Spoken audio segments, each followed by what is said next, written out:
നമസ്കാരം. ആദ്യ വാർത്ത ആരംഭിക്കുന്നു. അഭിമാനപൂർവ്വം അഭിനന്ദൻ.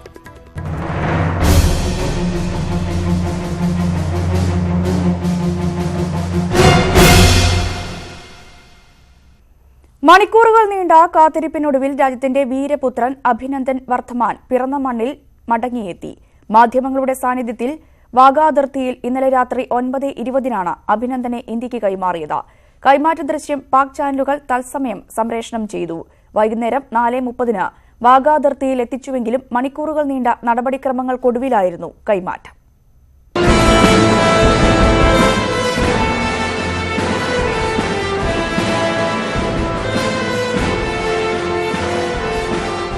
രാജ്യത്തിന്റെ മുഴുവൻ പ്രാർത്ഥനകൾ സഫലമാക്കി ധീരസൈനികൻ വിംഗ് കമാൻഡർ അഭിനന്ദൻ വർദ്ധമാൻ ജന്മനാട്ടിൽ ഇന്നലെ വൈകിട്ട് 4:30 വാഗാ അതിർത്തിയിലെത്തിച്ചെങ്കിലും പിന്നീട് കാത്തിരിപ്പ് മണിക്കൂറുകൾ നീണ്ടു.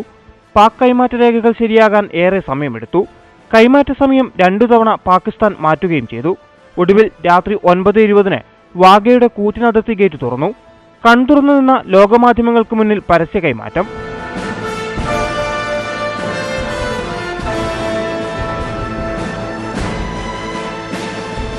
മുതിർന്ന സൈനിക ഉദ്യോഗസ്ഥർ അഭിനന്ദനെ സ്വീകരിച്ചു.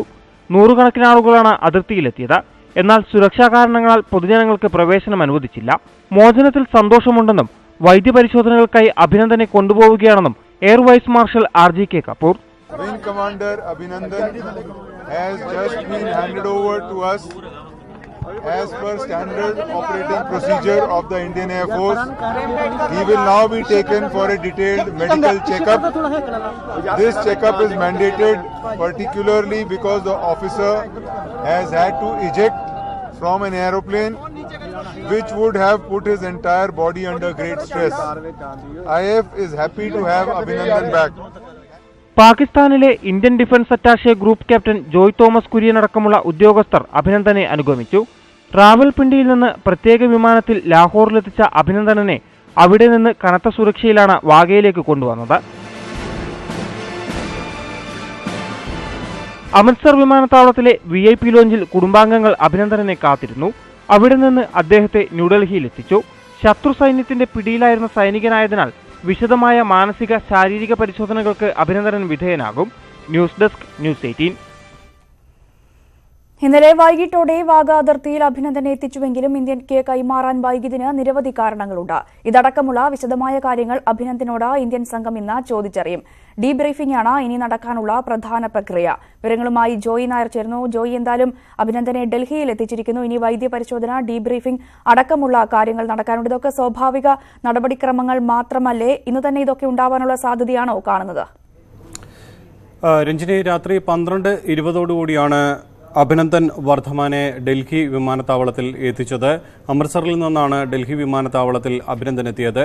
അവിടെ രാത്രി വൈകിയും പുലർച്ചെ അഭിനന്ദൻ എത്തുമ്പോഴും നിരവധി പേർ അഭിനന്ദനെ സ്വീകരിക്കാൻ എത്തിയിരുന്നുണ്ടായിരുന്നു. എന്തായാലും രാത്രി ഡൽഹിയിൽ എത്തിയ അഭിനന്ദനെ പിന്നീട് വൈദ്യ പരിശോധനയ്ക്ക് വിധേയമാക്കിയിരിക്കുകയാണ്.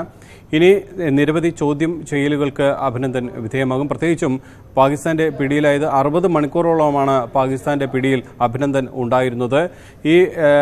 ആ സമയത്ത് ഏതൊക്കെ തരത്തിൽ പാകിസ്ഥാൻ ചോദ്യം ചെയ്തു, ഏതൊക്കെ കാര്യങ്ങൾ ചോദിച്ചറിഞ്ഞു തുടങ്ങി നിരവധി കാര്യങ്ങൾ ഇനി അറിയാനുണ്ട്. ആ കാര്യങ്ങളാണ് ഇനി നടക്കാനുള്ളത്. അതിനെ അറിയപ്പെടുന്നത് ഡീബ്രീഫിംഗ് എന്നാണ്. ഈ ഡീബ്രീഫിംഗിൽ പ്രധാനമായും വ്യോമസേന, ഇന്റലിജൻസ് ബ്യൂറോ, ഒപ്പം തന്നെ റോ, വിദേശ മന്ത്രാലയം തുടങ്ങിയ നിരവധി ഉദ്യോഗസ്ഥർ, ഇതുമായി ബന്ധപ്പെട്ട നിരവധി ഉദ്യോഗസ്ഥർ ഇനി അഭിനന്ദനെ ചോദ്യം ചെയ്യും. പാകിസ്ഥാനോട് എന്ത് പറഞ്ഞു, ഒപ്പം തന്നെ ഇന്ത്യൻ വിമാനം തകർന്നത് എങ്ങനെ, പാകിസ്ഥാന്റെ വിമാനം ഏത് തരത്തിലാണ് തകർത്തത് തുടങ്ങിയ നിരവധി കാര്യങ്ങൾ ചോദിച്ച് അറിയാനുണ്ട്. ISI ഏത് തരത്തിലുള്ള കാര്യങ്ങളാണ് ചോദിച്ചറിഞ്ഞത്, എന്തായിരുന്നു അവരുടെ നിലപാട്, അവർ എന്തൊക്കെ ചോദിച്ചറിഞ്ഞു തുടങ്ങി നിരവധി കാര്യങ്ങൾ ഇനി അഭിനന്ദനിൽ നിന്നും അറിയാനുണ്ട്. ഈ കാര്യങ്ങളെല്ലാം വരുന്ന മണിക്കൂറുകളിൽ ചോദിച്ചറിയും. മർദ്ദനമേറ്റോ തുടങ്ങിയ പ്രധാനപ്പെട്ട പല കാര്യങ്ങളും ഇതുമായി ബന്ധപ്പെട്ട ചോദ്യം ചെയ്യലിൽ വരും. മനഃശാസ്ത്രജ്ഞന്റെ നേതൃത്വത്തിലുള്ള ഒരു ചോദ്യം ചെയ്യലാണ് വരുന്ന മണിക്കൂറുകളിൽ ഇനി നടക്കാനിരിക്കുന്നത്. ഇതിനൊപ്പം തന്നെ ഇന്നലെ വൈകുന്നേരം 5 മണിയോടുകൂടിയാണ് വാഗ അതിർത്തിയിൽ അഭിനന്ദൻ എത്തിയത്. പക്ഷേ ഇന്ത്യക്ക് കൈമാറുമ്പോൾ ഏകദേശം 9 മണി കഴിഞ്ഞിരുന്നു. എന്തുകൊണ്ട് ഇത്രയും സമയം വൈകി എന്നുള്ളൊരു ചോദ്യവും പ്രധാനമായും ഉയരുന്നുണ്ട്. ഇതിന് പ്രധാനപ്പെട്ട കാരണമായി പറയുന്നത് അഭിനന്ദനെ വാഗ അതിർത്തിയിൽ എത്തിയതിനു ശേഷം ഒരു പ്രത്യേക വീഡിയോ റെക്കോർഡ് ചെയ്യാൻ പാക് അധികൃതർ ശ്രമിച്ചു.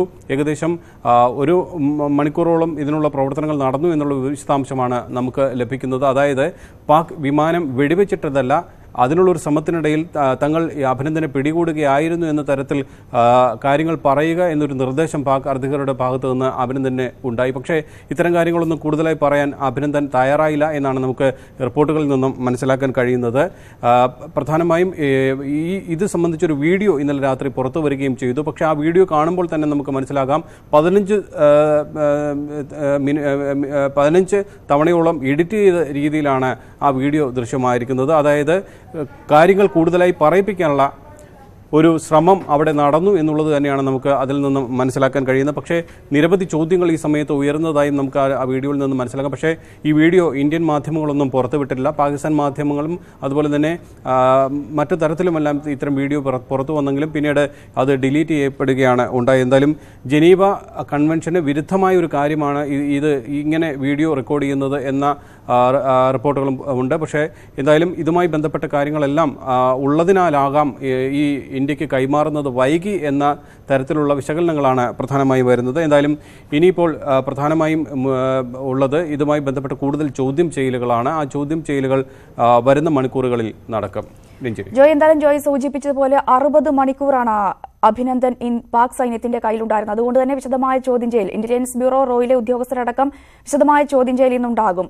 ഇതെല്ലാം ഈ ഡീബ്രീഫിംഗ് ഉൾപ്പെടെയുള്ള കാര്യങ്ങൾ നടക്കുന്നത് രഹസ്യ കേന്ദ്രത്തിൽ വെച്ചായിരിക്കുമോ? തീർച്ചയായും നേരത്തെ ഞാൻ ചൂണ്ടിക്കാട്ടിയതുപോലെ പല തലത്തിലുള്ള ചോദ്യം ചെയ്യലുകളാണ് നടത്തുന്നത്. ആദ്യം വ്യോമസേന, കാരണം വ്യോമസേന ഉദ്യോഗസ്ഥനാണ് അഭിനന്ദൻ. അതുകൊണ്ട് തന്നെ വ്യോമസേന തലത്തിലായിരിക്കും ആദ്യഘട്ടത്തിലുള്ള ചോദ്യം ചെയ്യലുകൾ നടക്കുക. പ്രധാനമായും ഈ വിമാനം തകരുന്നത് എങ്ങനെ, പാക് വിമാനം ഏതു തരത്തിൽ തകർത്തു തുടങ്ങിയ കാര്യങ്ങൾ ചോദിച്ചറിയും. ഒപ്പം തന്നെ ഈ പാക് ചാരസംഘടനയായ ISIക്ക് ഒപ്പമായിരുന്നു കൂടുതൽ സമയവും അഭിനന്ദൻ ഉണ്ടായിരുന്നു. അതുകൊണ്ട് തന്നെ അവർ ഏതു തരത്തിൽ കാര്യങ്ങൾ ചോദിച്ചറിഞ്ഞു, വ്യോമസേനയുമായി ബന്ധപ്പെട്ട എന്തൊക്കെ കാര്യങ്ങൾ ചോദിച്ചു തുടങ്ങിയ കാര്യങ്ങളെല്ലാം വ്യോമസേന ഉദ്യോഗസ്ഥർ ചോദിച്ചറിയും. ഇതിനൊപ്പം ഇന്റലിജൻസ് ബ്യൂറോ ആയിരിക്കും കൂടുതൽ കാര്യങ്ങൾ ചോദിച്ച് അറിയുക. റോയുടെ പരിശോധനയുണ്ടാവും. ഏറ്റവും ഒടുവിൽ വിദേശ മന്ത്രാലയവും ഇത് സംബന്ധിച്ചിട്ട് കൂടുതൽ ചോദ്യം ചെയ്യൽ നടത്തും, കൂടുതൽ വിശദാംശങ്ങൾ ചോദിച്ചറിയും. ഒരു മനഃശാസ്ത്രജ്ഞന്റെ സാന്നിധ്യത്തിൽ തന്നെയാകും ഇത്തരം ചോദ്യം ചെയ്യൽ നടക്കുക. അതുകൊണ്ട് തന്നെ രഹസ്യമായി തന്നെയായിരിക്കും ഇത്തരം കാര്യങ്ങൾ നടത്തുക. ഇതുമായി ബന്ധപ്പെട്ട് ഏതൊക്കെ തരത്തിലായിരുന്നു ചോദ്യം ചെയ്യൽ, എന്തൊക്കെ വിശദാംശങ്ങളാണ് അഭിനന്ദനിൽ നിന്ന് ലഭിച്ചതെന്നുള്ള വിശദാംശങ്ങളൊന്നും പുറത്തു വരാനുള്ള യാതൊരു സാധ്യതയുമില്ല. അതുകൊണ്ട് തന്നെ ഇത് സംബന്ധിച്ച കൂടുതൽ വിശകലനങ്ങൾ അല്ലെങ്കിൽ ഇതുമായി ബന്ധപ്പെട്ട കൂടുതൽ കാര്യങ്ങൾ തന്നെയാണ് ഇനി വരുന്ന മണിക്കൂറുകളിൽ നടക്കാനുള്ളത്. ശരി ജോയ്, എന്തായാലും അഭിനന്ദനെ ഇന്ന് ഡീബ്രീഫിംഗ് നടത്തും. വ്യോമസേന ഉദ്യോഗസ്ഥർ, റോയിലെ ഉദ്യോഗസ്ഥർ, ഇന്റലിജൻസ് ബ്യൂറോ അടക്കമുള്ളവർ ഇതിൽ പങ്കെടുക്കും. വിശദാംശങ്ങളാണ് ജോയ് നായർ നൽകിയത്. അഭിനന്ദന്റെ മടങ്ങിവരവിനെ രാജ്യം ആഹ്ലാദത്തോടെ സ്വാഗതം ചെയ്തു. വിംഗ് കമാൻഡർ അഭിനന്ദന്റെ ധീരതയിൽ രാജ്യത്തിന് അഭിമാനമുണ്ടെന്ന് പ്രധാനമന്ത്രി നരേന്ദ്രമോദി അഭിപ്രായപ്പെട്ടു. ട്വിറ്ററിലൂടെയായിരുന്നു പ്രതികരണം. അഭിനന്ദന്റെ ധീരതയിലും ഉത്തരവാദിത്വ ബോധത്തിലും അഭിമാനമുണ്ടെന്ന് രാഷ്ട്രപതി രാംനാഥ് കോവിന്ദ് ട്വിറ്ററിൽ കുറിച്ചു.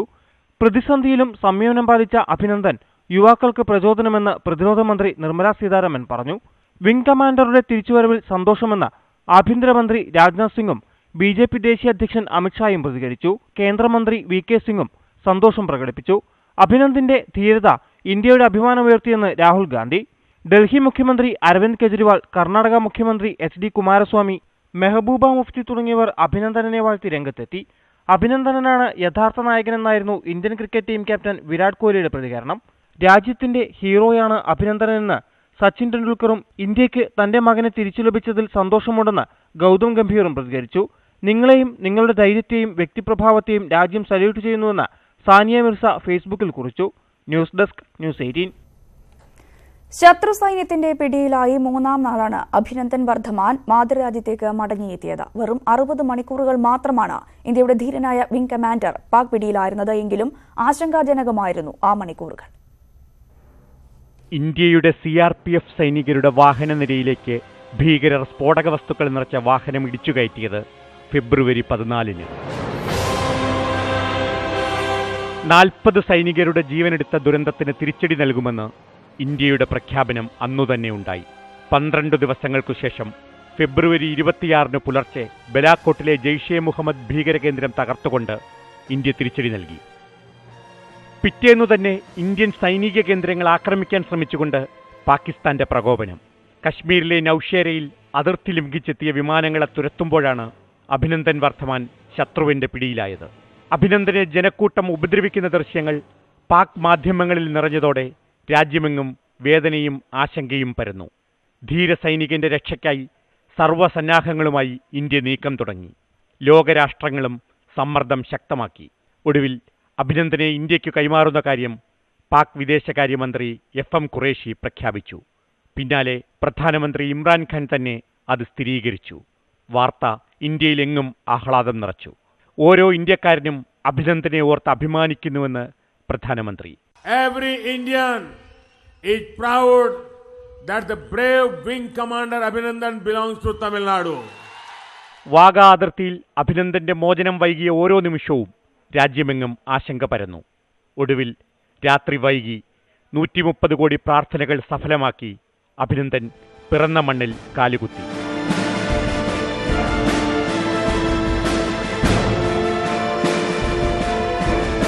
News desk, news 18. ശത്രുരാജ്യത്തിന്റെ പിടിയിലായ സൈനികനെ കടുത്ത സംഘർഷത്തിനിടയിലും 60 മണിക്കൂറിനുള്ളിൽ മോചിപ്പിക്കാൻ കഴിഞ്ഞത് ഇന്ത്യയുടെ നയതന്ത്ര വിജയമായി. ലോകരാഷ്ട്രങ്ങളുടെ കടുത്ത സമ്മർദ്ദവും ഇന്ത്യയുടെ ശക്തമായ മുന്നറിയിപ്പും ചേർന്നപ്പോൾ അഭിനന്ദനെ നിരുപാധികം വിട്ടുതരാൻ പാകിസ്ഥാൻ നിർബന്ധിതരാവുകയായിരുന്നു. അഭിനന്ദനെ വിട്ടയക്കാനുള്ള പാക് തീരുമാനത്തോട് ഇന്ത്യയുടെ മുതിർന്ന സൈനിക ഉദ്യോഗസ്ഥർ പ്രതികരിച്ചത് ഇങ്ങനെ: തീരുമാനത്തിൽ സന്തോഷം, മോചനം ജനീവ കരാർ പ്രകാരം അനിവാര്യമായിരുന്നു. IF has also learned that Pakistan has announced that Wing Commander Abhinandan will be returned to India tomorrow. IF is happy and looks forward to return of Wing Commander Abhinandan. ഇതേ നിലപാടായിരുന്നു തുടക്കം മുതൽ ഇന്ത്യക്ക്. പിടിയിലായ സൈനികരെ വെച്ചുള്ള ഒരു വിലപേശലും നടക്കില്ല. അദ്ദേഹത്തെ നിരുപാധികം മോചിപ്പിക്കണം. ഇന്ത്യയിലെ പാക് ഉപസ്ഥാനപതി സയ്യിദ് ഹൈദർ ഷായെ വിളിച്ചുവരുത്തിയ വിദേശകാര്യ മന്ത്രാലയം ഈ നിലപാട് ആദ്യമേ വ്യക്തമാക്കി. മാന്യതയുടെ അതിരുകളെല്ലാം ലംഘിച്ച് അഭിനന്ദന്റെ ദൃശ്യങ്ങൾ പ്രചരിപ്പിച്ചതിൽ കടുത്ത പ്രതിഷേധവും അറിയിച്ചു. അഭിനന്ദനോട് മാന്യമായാണ് പെരുമാറുന്നതെന്ന് ഉടൻ പാകിസ്ഥാൻ വ്യക്തമാക്കേണ്ടി വന്നു. 2 ഇന്ത്യൻ പൈലറ്റുമാർ കസ്റ്റഡിയിലുണ്ടെന്ന് തുടക്കത്തിൽ അവകാശപ്പെട്ട പാകിസ്ഥാൻ ഒരാൾ മാത്രമെന്ന് ഉടൻ തിരുത്തുകയും ചെയ്തു. ഇതേസമയം തന്നെ അന്താരാഷ്ട്ര തലത്തിൽ സമ്മർദ്ദം പാകിസ്ഥാനുമേൽ ശക്തമായി. പ്രകോപനപരമായ നടപടികൾ പാകിസ്ഥാൻ അവസാനിപ്പിക്കണമെന്ന് ചൈനീസ് വിദേശകാര്യമന്ത്രിയുമായുള്ള കൂടിക്കാഴ്ചയിൽ സുഷമ സ്വരാജ് ആവശ്യപ്പെട്ടു. Terrorism tops the list of the existential threats that the world faces today. We are aware of the recent dastardly terrorist attack on our security forces in Pulwama, Jammu and Kashmir, perpetrated by Jaish-e-Mohammed, a Pakistan-based and supported terrorist organization prescribed by the United Nations and other countries. ഭീകരപ്രവർത്തനത്തിനെതിരെ കർശന നടപടി സ്വീകരിക്കണമെന്ന് അമേരിക്കയും പാകിസ്ഥാനോട് ആവശ്യപ്പെട്ടു. American വിദേശകാര്യ secretary Mike Pompeo പാകിസ്ഥാനോട് താക്കീതിന്റെ ഭാഷയിൽ തന്നെ സംസാരിച്ചു. പാകിസ്ഥാൻ കൂടുതൽ പ്രകോപനം ഉണ്ടാക്കരുതെന്ന മുന്നറിയിപ്പുമായി യൂറോപ്യൻ യൂണിയനും അന്താരാഷ്ട്ര സംഘടനകളും രംഗത്തെത്തി. സംയമനം പാലിക്കണമെന്ന് ബ്രിട്ടീഷ് പ്രധാനമന്ത്രി തെരേസ മേയും ആവശ്യപ്പെട്ടു.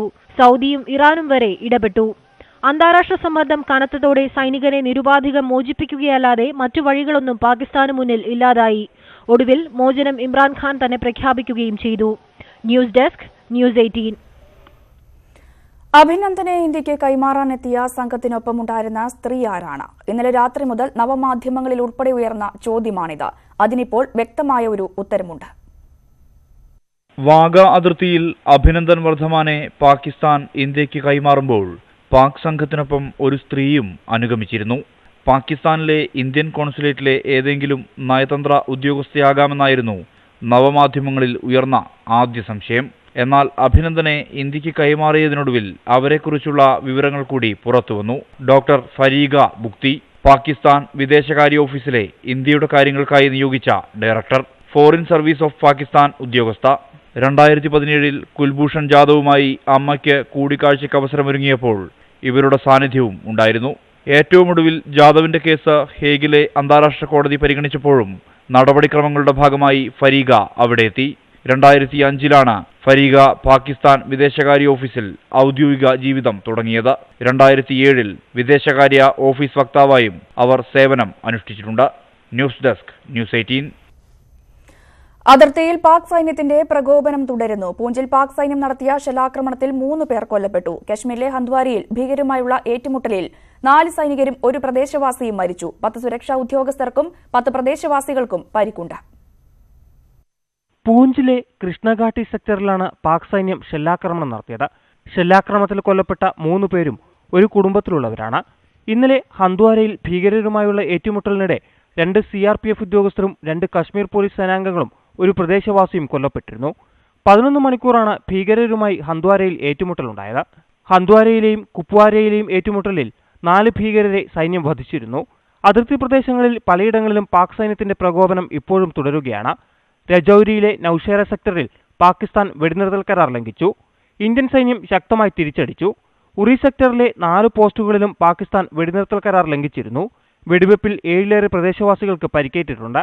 മോട്ടോർ ഷെല്ലുകൾ ഉപയോഗിച്ചും പാകിസ്ഥാൻ ആക്രമണം നടത്തി. സൈന്യം ശക്തമായ തിരിച്ചടിയാണ് ഈ മേഖലകളിൽ നൽകിയിരിക്കുന്നത്. News desk news 18. India Pak സംഘർഷം ലോക്സഭാ തെരഞ്ഞെടുപ്പ് പ്രക്രിയയെ ബാധിക്കില്ല എന്ന കേന്ദ്ര തെരഞ്ഞെടുപ്പ് കമ്മീഷൻ. തെരഞ്ഞെടുപ്പ് സമയത്ത് തന്നെ നടക്കുമെന്ന് മുഖ്യ തെരഞ്ഞെടുപ്പ് കമ്മീഷൻ സുനിൽ അറോറ അറിയിച്ചു. തെരഞ്ഞെടുപ്പ് തീയതിയിൽ മാറ്റമുണ്ടാകില്ല. ഇക്കാര്യം വാർത്താസമ്മേളനം വിളിച്ചറിയിക്കുമെന്നും അദ്ദേഹം പറഞ്ഞു. സ്ഥാനാർത്ഥികൾ രാജ്യത്തെയും വിദേശത്തെയും വസ്തുവകകളുടെ വിശദാംശങ്ങൾ കമ്മീഷന് നൽകണം.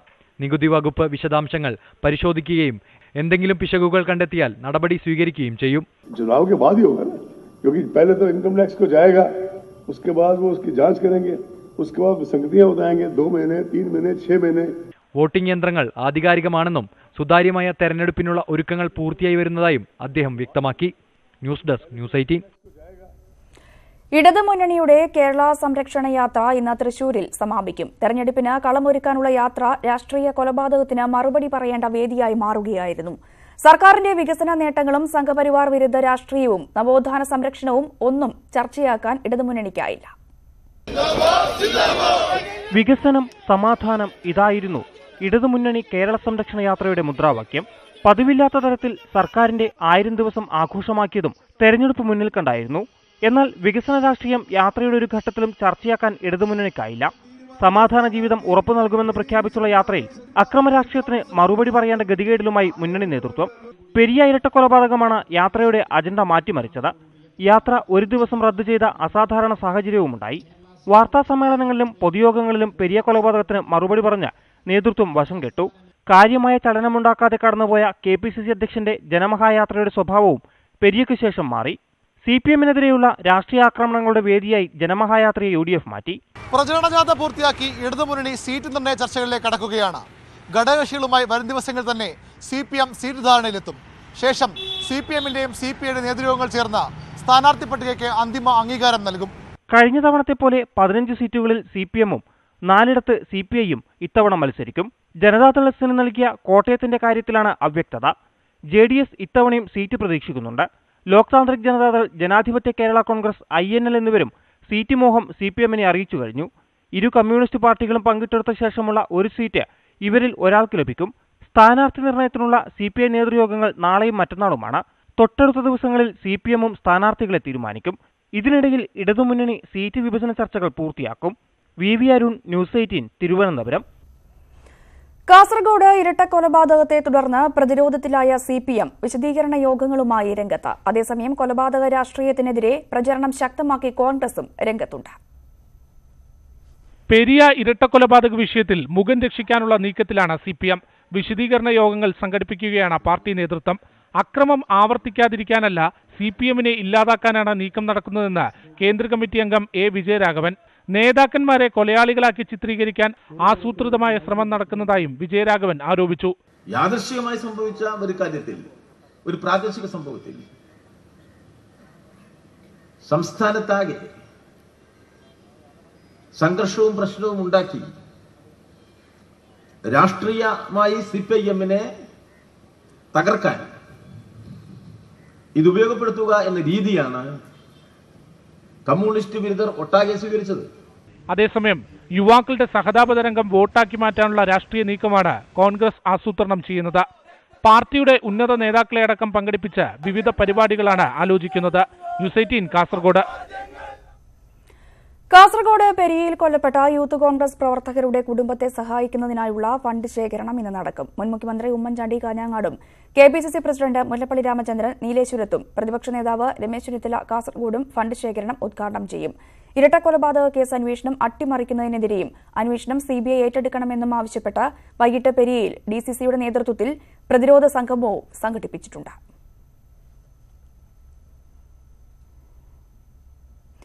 കർഷക ആത്മഹത്യകളിൽ പ്രതിഷേധിച്ചും കാർഷിക കടങ്ങൾ എഴുതിത്തള്ളണമെന്നാവശ്യപ്പെട്ടും പ്രതിപക്ഷ നേതാവ് രമേശ് ചെന്നിത്തല ഉപവസിക്കും. ഈ മാസം 6-ാം തീയതി കട്ടപ്പനയിലാണ് ഉപവാസം. കട്ടപ്പന മുനിസിപ്പൽ സ്റ്റേഡിയത്തിൽ നടക്കുന്ന ഉപവാസം UDF കൺവീനർ ബെന്നി ബെഹനാൻ ഉദ്ഘാടനം ചെയ്യും. കൊച്ചി നഗരത്തിലെ മാലിന്യ പ്രശ്നത്തിന് പരിഹാരമാകുന്നു. പ്ലാസ്റ്റിക് മാലിന്യങ്ങൾ ബ്രഹ്മപുരം പ്ലാന്റിലേക്ക് നീക്കം ചെയ്യുന്നതിനുള്ള നടപടികൾ തുടങ്ങി. മാലിന്യ നീക്കം തടസ്സപ്പെടുത്തില്ല എന്ന് വടവുകോട് പുത്തൻകുരിശ് പഞ്ചായത്ത് അധികൃതർ വ്യക്തമാക്കി. ബ്രഹ്മപുരം മാലിന്യ സംസ്കരണ പ്ലാന്റിലുണ്ടായ തീപിടുത്തത്തെ തുടർന്ന് നിർത്തിവെച്ച മാലിന്യ നീക്കം പുനരാരംഭിക്കാനുള്ള നടപടികൾ തുടങ്ങി. കളക്ടറുടെ സാന്നിധ്യത്തിൽ ചേർന്ന യോഗത്തിൽ പ്ലാസ്റ്റിക് മാലിന്യങ്ങൾ പ്ലാന്റിലെത്തിക്കാൻ ധാരണയായി. തീപിടുത്തത്തിന്റെ പശ്ചാത്തലത്തിൽ കർശന സുരക്ഷ പ്ലാന്റിന് നൽകും.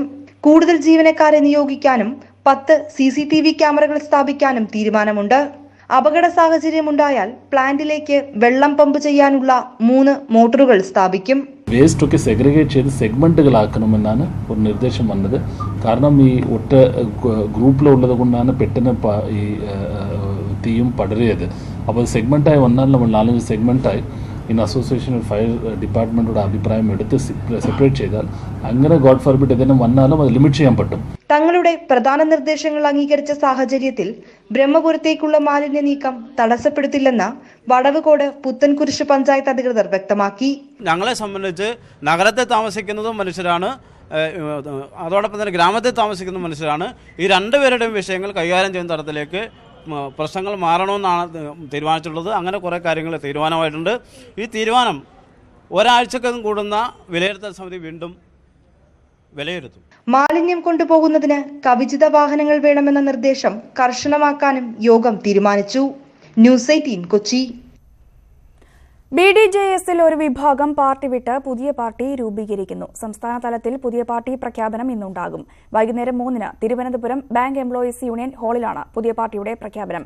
BDJS ഡെമോക്രാറ്റിക് എന്നാണ് പുതിയ പാർട്ടിയുടെ പേര്. പുതിയ പാർട്ടി രൂപീകരണ സമ്മേളനം BDJS സംസ്ഥാന സെക്രട്ടറി താന്നിമൂട് സുധീന്ദ്രൻ ഉദ്ഘാടനം ചെയ്യും. 9-അംഗ ഭരണസമിതിയെ തെരഞ്ഞെടുത്തിട്ടുണ്ട്. 8 ജില്ലകളിൽ നിന്നുള്ള നിലവിലെ ഭാരവാഹികൾ പുതിയ പാർട്ടിയിലേക്ക് എത്തുമെന്നാണ് അവകാശവാദം. NDAയിൽ തുടരണമോ എന്നതുൾപ്പെടെയുള്ള കാര്യങ്ങൾ സമിതി യോഗം ചേർന്ന് തീരുമാനിക്കുമെന്നും പ്രവർത്തകർ അറിയിച്ചു.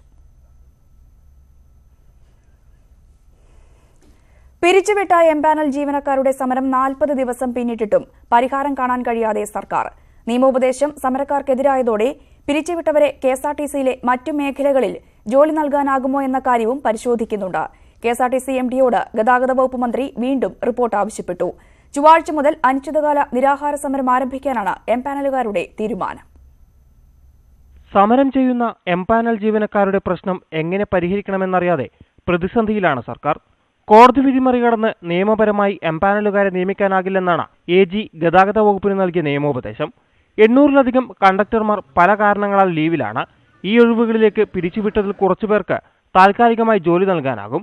ഒപ്പം ഡിപ്പോകളിൽ ശുചീകരണ ജോലികൾക്ക് കുടുംബശ്രീയിൽ നിന്ന് ജോലിക്കാരെ ദിവസവേതനത്തിൽ നിയോഗിക്കാമെന്ന മുൻ ഉത്തരവ് പരിഷ്കരിച്ച് താൽപ്പര്യമുള്ള എംപാനലുകാരെ ഇതുപോലുള്ള ജോലികൾക്ക് നിയോഗിക്കാമെന്ന ഉത്തരവിറക്കാനും ആലോചനയുണ്ട്.